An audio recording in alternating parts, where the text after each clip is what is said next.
Со изведување на писмени докази, утре ќе продолжи судењето за обвинетите за насилните собраниски случувања од 27 април минатата година. Откако судијката Добрилка Царска денеска донесе решение рочиштето да се одложи, а по констатација дека обвинителката Вилма Русовска е спречена да присуствува на судењето. Во судница денеска не беа ниту оние обвинети кои се на издржување на мерка притвор.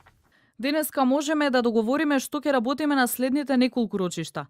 Утре можеме да ги изведеме писмените докази, а веќе в понеделник ќе почнеме со доказите за одбраната, односно со сведоците кои ги предложил господинот Крсто Муковски. Судиката Кацарска во записник нотираше дека обвинетиот Муковски нема да даде своја одбрана, но затоа пак судот ќе сослуша 20 негови сведоци, што тој од претходно ги предложи. Одбрана нема да даде ниту пратеникот Сашо Василевски, но за разлика од нив, двајцата, обвинетиот Јохан Трчуловски ќе даде одбрана, но затоа пак ќе повлече листата на докази што ја предложил.